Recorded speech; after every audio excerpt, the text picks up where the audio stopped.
Bruce Wayne may have been taken out of the DC K.O. tournament before it even had a chance to properly begin, but that still doesn't mean the Dark Knight isn't going to be in for the fight of his life, as he must do battle with adult versions of his Robins. What'll happen next? Well, let's hop into the pages of DC K.O. Knightfight issue number 1 and find out together, shall we? So then, this issue actually begins with a flashback. Batman has been alerted to Professor Pig in the Circus of Strange kidnapping a whole school bus full of children. Our hero rushes to the scene, and along the way in his internal monologue, he talks about how he's feeling, like he's getting older, like he's slowing down, more aches and pains starting to pile up on themselves. But thankfully though, Batman doesn't have to worry, because when it comes to saving Gotham City, he doesn't have to do it alone. He has his sons, his wards, his sidekicks, who, as we can see here, have not only beaten Batman to the crime scene, but actually dealt with the Professor Pig problem all on their own. Bruce talks about how much they all mean to him in their own unique ways. Dick is a born leader, and what an amazing leader he is, be it the Titans, be it other heroes. Nightwing forged his own path and is always able to inspire. Then you have Red Hood, Jason Todd, the Rebel, the Survivor. Bruce worries about him the most, and while their relationship has always been a little rocky, in the back of his mind, Bruce also envies Jason's ability to let loose. Then there's Tim, the Brain, the born detective. Always thinking, always planning. And lastly, of course, we have his biological son Damian, who interestingly enough Batman refers to as the Heart, which might not make a lot of sense at first until you remember that he was raised as an assassin, raised to be a killer, but has since overcome and found his own better angels. Hell, the Robins United are so good at their jobs, in his more private moments Batman wonders how much longer he might actually need to be Batman with these guys watching the streets for him. Now that's all nice and good, but you might also be wondering to yourself, wait, isn't this a DC K.O. tie-in? Where does this fit in? Well, for that, we actually end up flashing to the present, where we see Batman getting shot in the back by the Joker. In the DC K.O. book, it looked pretty cut and dry that Batman died right then and there, but in reality, the truth is a lot more stranger. It seems that Batman was turned into one of those stone statues of the dead. Only it was well in stone he ended up playing his trump card. You'll remember that as part of this Dark Side tournament, all of the heroes were allowed to bring in one crazy Omega weapon to help give them the edge. Well, surprise, surprise, but Batman didn't actually bring an offensive weapon, he actually brought a defensive weapon, a suit of apocalyptic armor with a built-in mother box that he had hoped would allow him to boom tube away from danger in case the worst should happen, and the worst most definitely did happen. Here's the thing though, when Batman ends up teleporting away, he doesn't recognize the Gotham City he teleports into at all.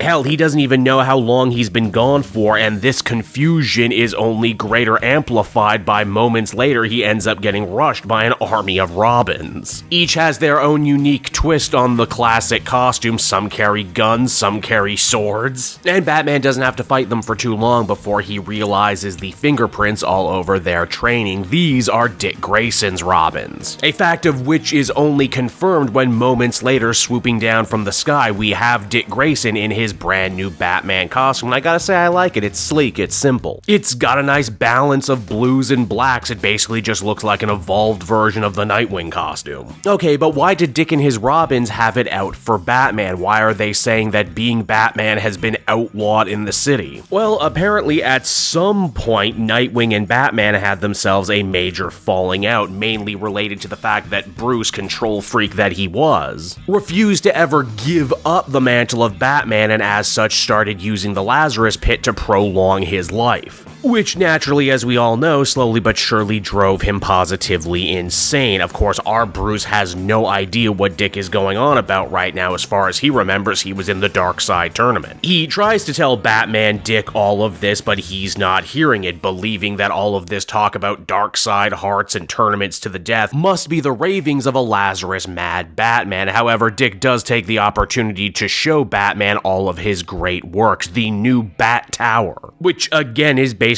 just kind of an evolution on the Titans Tower. It's here that Dick and his generation of superheroes train the members of Robin Inc. You see, unlike Bruce, Dick says that he's managed to do what his mentor never could: share the load, trust in people, share the power. And because of that, there's now Robin stationed in every city all over the world. It doesn't fix all of the problems, but it certainly helps. You'd think Batman might just be a little impressed about this, but he's actually not. Quite the opposite. He he's very sad, saying that he never wanted any of this for Dick, never wanted Batman to consume his life. He wanted him to be his own man with his own hopes and dreams and not sacrifice his own individuality at the altar of the mission. Furthermore, they're not actually that different. Of all the Robins that Dick has trained, would he trust any of them to become Batman? Nah, didn't think so. Bruce is more confident now than ever that wherever he is right now, things are horribly wrong. Worse still, he can actually feel the Heart of Apokolips out there still. Though, unfortunately, Dick also knows Bruce enough to know when he's thinking and refuses to let him escape again, meaning that another big knockdown, drag-out fight takes place. Perhaps my favorite moment, though, is when Bruce tries to grab Dick's cape only for him to let it go, saying that he only ever adopted the cape for tradition reasons, and that he learned to fight without it, and he certainly doesn't need it now to put the whooping on his Bat Dad. Bruce also takes this opportunity to opine on the many differences between his and Dick's fighting styles. Bruce always fights like he wanted the battle to be over, but Dick is graceful. He's goddamn elegant. He makes this look easy. He makes it look good. It's only after Dick manages to get Bruce in a chokehold does he start asking the hard questions, and that is, okay, if I am this bad, if I let this world go to hell, if I gave in to the temptation of the Lazarus Pit,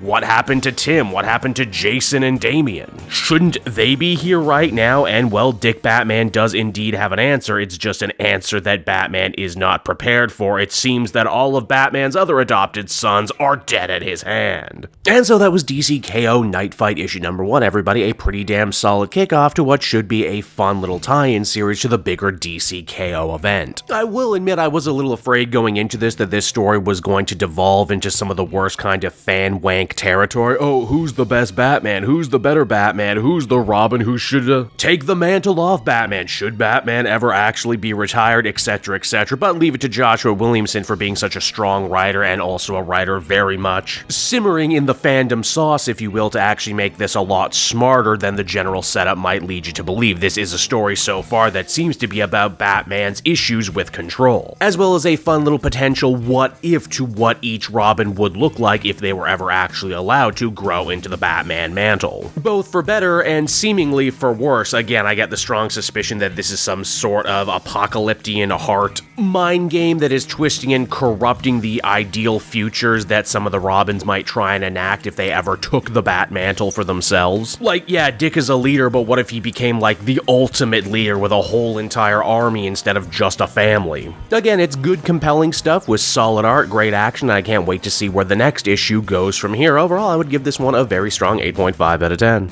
Hey there everyone, it's your pal Cape Joel again, and if you're seeing my face right now, that means you watched to the end of the video, and I'll always be grateful for that. Retention helps in this crazy YouTube game, and so does becoming a patron. If you head on down to the description, you can find a link to my Patreon page. Recently just redid all the tiers, a lot of cool stuff offering up there, exclusive commentaries, exclusive polls, behind the scenes concept art for Capes and Quest. That's the brand new D&D show I've started soon. Never been a better time to become a patron. You can become a patron for as little as $1 a month and help the channel grow, and help me continue to deliver content like what you just saw. So I want to thank you all, and I will see you again next time. Bye bye.